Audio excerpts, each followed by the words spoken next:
Olá, muito boa tarde. É natural de Gouveia, mas foi em França que ingressou numa ordem religiosa, os dominicanos, onde é atualmente diretor da maior biblioteca da congregação e secretário-geral da província dominicana de França.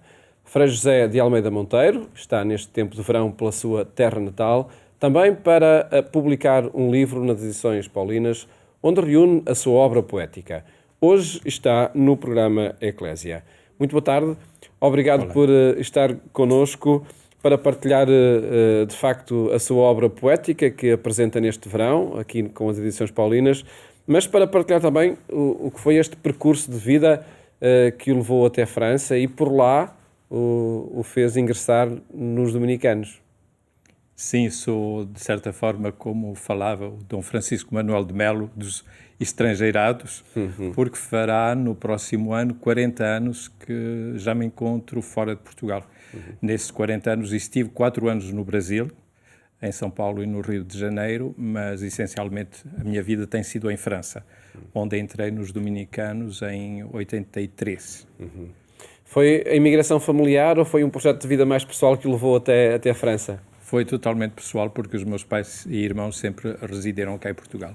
Foi realmente no quadro de um itinerário, de uma busca pessoal que eu fui sozinho até França, aos 21 anos. Aos 21 anos. E aí então descobriu os dominicanos, o que é que o levou a entrar na congregação? De facto, não conhecia os dominicanos aqui em Portugal. Fiz um tempo nos combonianos, com os quais tive um tempo também muito rico, muito positivo. Continuava essa busca e em França acabei chegando a um convento de dominicanos no início, antes de entrar. Fiquei como estudante, alojado numa aula destinada a estudantes, e foi assim que descobri as pregações dos frades dominicanos, o tipo de contemplação e de abordagem teológica que me convinha, enfim, veio preencher-me.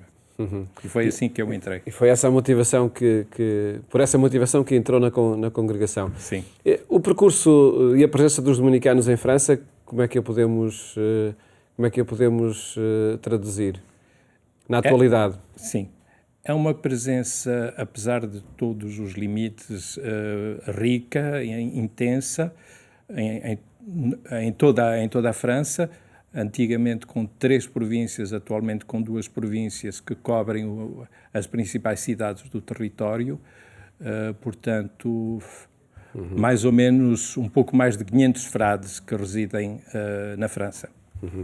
O Frei José de Almeida Monteiro permanece essa ligação ao estudo, até pela direção da biblioteca que está a seu cargo. De facto, Há aí um gosto pessoal.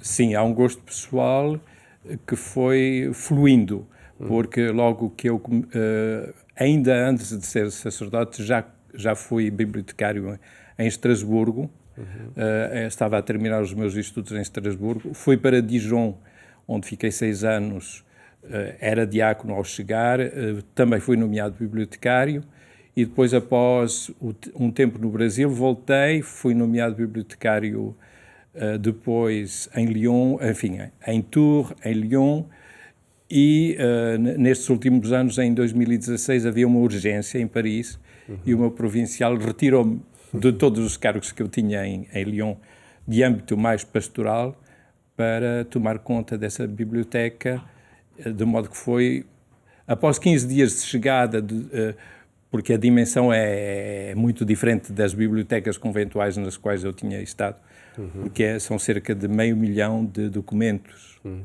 com 4 empregados, aberta ao público, embora seja uma biblioteca privada, mas aberta ao público todos os dias.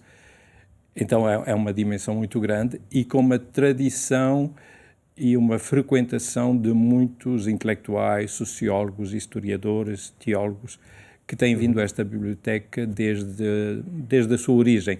Aliás, a sua origem vai até Lacordaire, que restaurou a ordem dominicana no século XIX.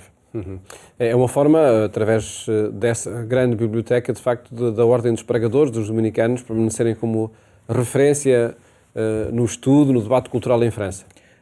Sim, muitos frades surpreendem-se, e eu também me surpreendi muito, com a irradiação desta biblioteca, não só em França, mas no plano internacional, porque muita gente a frequenta, muitos historiadores a frequentam. Agora, ao sair da pandemia, enfim, no início do desconfinamento,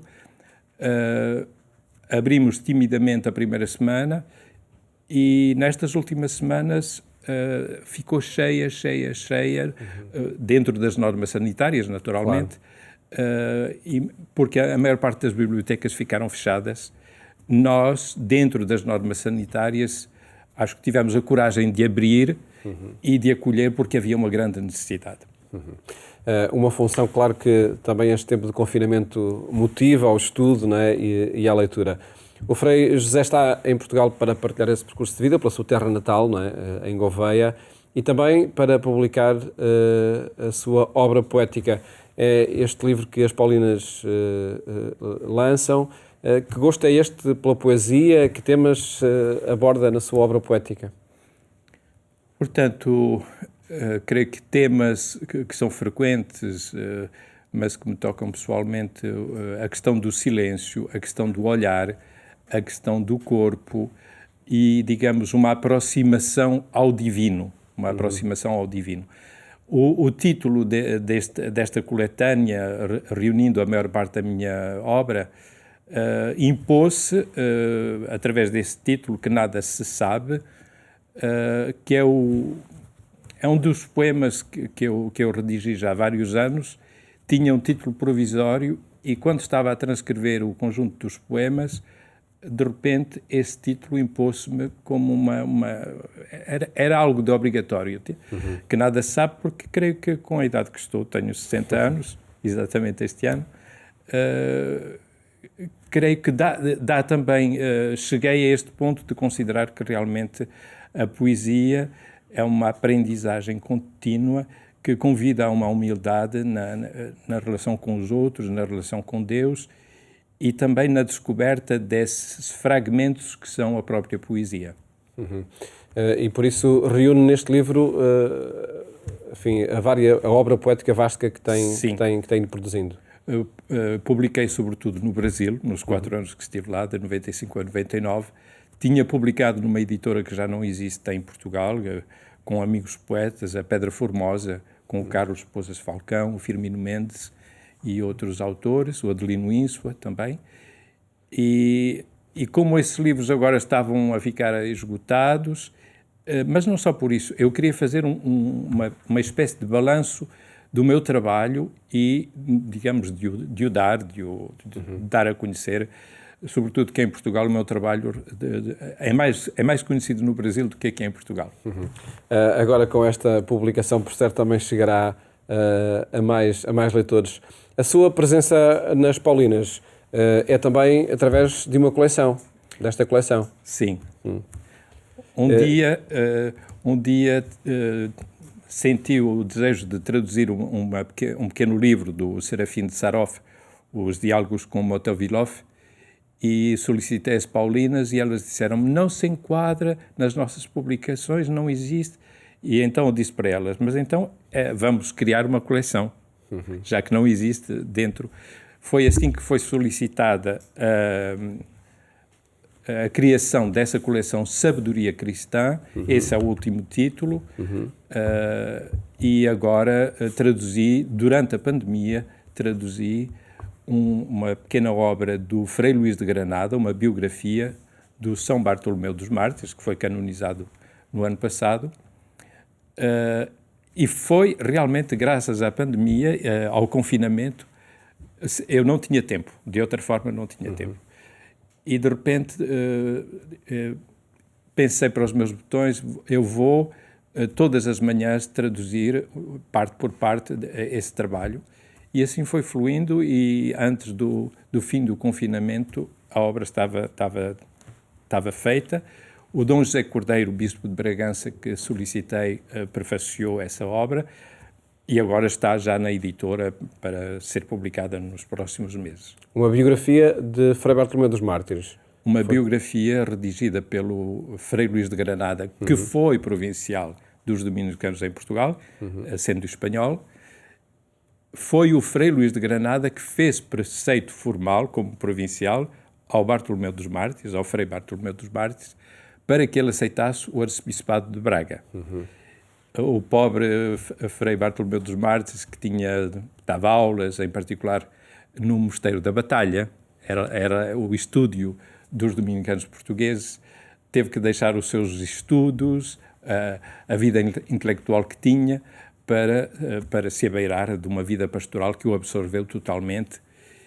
E antes dele falecer, ainda durante a sua vida, o Frei Luís de Granada redigiu uma biografia. É interessante ver que Frei Luís de Granada, com toda a objetividade, com toda a sua dedicação literária, quis deixar por escrito as qualidades pastorais do Bartolomeu dos Mártires. É uma biografia sucinta, em que ele não se perde em detalhes biográficos, sublinha sobretudo quais são as qualidades pastorais e espirituais do Bartolomeu dos Mártires, mostrando as suas qualidades como pastor, a sua dedicação junto dos pobres, sublinha sobretudo essa oblação, essa oblatividade do Bartolomeu dos Mártires. Uma narrativa e um testemunho que é contemporâneo de Frei Bartolomeu dos Mártires e, portanto, muito próximo, não é? Sim. Do que foi o seu percurso biográfico. E neste percurso por diferentes projetos literários, chegamos também ao Padre Manuel Antunes, no caso não um dominicano, mas um jesuíta. Que projeto foi este, Frei José de Almeida Monteiro, de publicar em francês agora a obra do Padre Manuel Antunes, parte da obra do Padre Manuel Antunes? No decorrer das celebrações à volta do Padre Manuel Antunes, em Portugal, sentiu-se a necessidade de o traduzir noutras línguas, francês, inglês, em particular a Câmara Municipal da Sertã, e depois solicitaram para eu fazer a tradução. Aceitei, foi um grande desafio, porque os escritos, portanto, esta seleta, que também foi feita em Portugal, foi feita uma seleta dos principais textos, num arco temporal bastante vasto, mas sobretudo nos anos 70. Depois, essa seleta, nós adaptámos-la digamos, ao mundo francês, à perspectiva francesa. Por exemplo, tem textos belíssimos sobre o Pascal, também sobre o Heidegger, entre outros. Adaptámos, insistimos mais sobre a abordagem dele, desses autores próximos da cultura francesa. A dificuldade principal foi que o Padre Manuel Antunes tem muitos neologismos, porque ele intervinha na Brutéria com muitos pseudónimos, existem imensos pseudónimos com os quais ele publicava, em particular na Brutéria, e por vezes eram respostas a situações assim urgentes, e sente-se essa urgência, sente-se essa reatividade do Padre Manuel Antunes. E eu não diria que são textos, por vezes, inacabados, mas que respondem a uma urgência e com esse tipo de escrita própria de uma resposta a urgências, e essa foi a dificuldade de conseguir captar o pensamento. O professor francês, o Pierre-Antoine Fabre, que é um grande, grande especialista da Companhia de Jesus, ajudou-me também, digamos, para que essa tradução pudesse sair. O Padre Manuel Antunes é uma personalidade e um pensador que por esta via começa ou é mais aprofundado em França, através desta publicação. Os jesuítas franceses não o conhecem. Eu estive numa celebração em Notre-Dame, na Catedral de Notre-Dame, mês antes do incêndio, por ocasião da beatificação dos mártires da Argélia, entre os quais um confrade dominicano, bispo Pierre Claverie. E estava ao meu lado, no cadeiral de Notre-Dame, um sacerdote, e eu solicitei de onde é que vem, de que paróquia é que é, e ele disse, eu não sou padre diocesano. Então disse, onde é que está? Eu sou jesuíta. E então perguntei, em que comunidade? E então ele respondeu, sou provincial dos jesuítas. Bom, E depois falei-lhe do Padre Manuel Antunes, porque eu estava exatamente no momento da tradução. Ele não conhecia o Padre Manuel Antunes. Então é uma figura imensa na cultura portuguesa, mas creio que essa tradução vai certamente contribuir para o tornar conhecido. Temos previsto um lançamento do livro, conforme as normas sanitárias o permitirem, no Centre Sèvres, no outono, com Pierre-Antoine Fabre, que conhece a Companhia de Jesus muito profundamente. Então vamos apresentar e será uma ocasião de irrigar o seu pensamento junto da Companhia de Jesus e fora naturalmente, mesmo junto dos meus confrades dominicanos. E no mundo do debate cultural, sem dúvida nenhuma, que é um contributo precioso. Frei José de Almeida Monteiro, nós, nestas semanas de agosto, em cada verão, o intercâmbio entre Portugal e França enfim, é muito frequente. Claro que este ano numa situação um pouco diferente. Através da sua presença lá e cá, há um outro intercâmbio, que é o cultural, que é o poético, que é o destas traduções. Sente-se a fazer essa ponte cultural também entre Gouveia e Portugal e França? Tenho tentado ter sempre essa preocupação de criar pontes entre o mundo em que vivo, e o mundo em que vivo não é só as publicações. Na semana passada celebrei a Eucaristia para a comunidade portuguesa em Paris, onde vou uma vez por mês em Notre-Dame-d'Auteuil, Paris 16, e aí estou em contacto com a população de língua portuguesa, não só portugueses. Na semana passada, depois de celebrar a Eucaristia, fui benzer uma casa de uma família cabo-verdiana, que vem à comunidade portuguesa, e na véspera tinha estado com um grupo de brasileiros, junto dos quais já há vários anos tínhamos criado a primeira comunidade católica brasileira em Paris. E continuo a manter os contactos. Portanto, esse trabalho pastoral tem-me aproximado, naturalmente, das comunidades portuguesas, porque fui capelão diocesano português em várias dioceses, em Dijon, em Lyon e em Tours, mas também junto dessas pessoas de língua portuguesa que frequentam as comunidades. E, de facto, uma comunidade tão numerosa em França, não é? de portugueses que por lá trabalham. E por cá, que projeto é este do Museu Internacional do Livro Sagrado em Gouveia? Começou a partir de uma reflexão que eu partilhei com o professor José Eduardo Franco. Temos na Biblioteca do Sourchoir milhares de imagens de devoção. Milhares é assim, mais de 200.000. Nós fizemos um colóquio em novembro, em Paris, sobre as imagens de devoção, e agora vai ser publicado na editora Beauchesne o resultado deste colóquio, agora no outono. Mas tínhamos também muitos missais de devoção, muitos missais, milhares. Muitos estão já catalogados, temos um fundo próprio para isso, mas temos milhares outros que estão em caixas, por falta de espaço. E pensei, o que é que vamos fazer desse excedente de missais? E foi a partir daí que começámos a pensar criar um espaço próprio. Na reflexão com o professor José Eduardo Franco, fluiu uma coisa muito mais ambiciosa, que foi criar um espaço que seria, em parte, um repositório desses livros, mas depois também agregar excedentes ou obras portuguesas para esse espaço. Então, o projeto arquitetónico já foi criado. O Gabinete de Arquitetura encontra-se aqui em Lisboa, muito perto da Praça do Comércio, com o arquiteto João Fávila, e depois a Câmara Municipal de Gouveia, depois de um período assim hesitante, aderiu totalmente ao projeto. O terreno foi pensado, e o projeto arquitetónico, e creio que criou entusiasmo na população de Gouveia. Naturalmente existem sempre os velhos do Restelo que acham que não vai surgir, porque o projeto é ambicioso, mas creio que criaria não só uma nova valência em Gouveia e na região, mas seria também um espaço para pensar o diálogo interreligioso, porque nesse espaço não vai só haver repositório de obras católicas.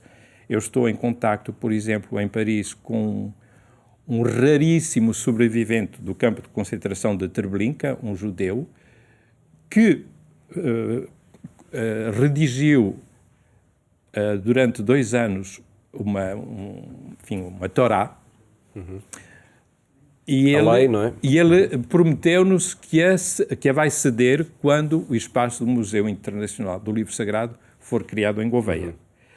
Imagina, simbolicamente, o que seria recebermos essa Torá redigida por um sobrevivente do campo de concentração de Treblinka. Ele era adolescente quando esteve conseguiu fugir com outras pessoas através da floresta. Ele nasceu na Ucrânia.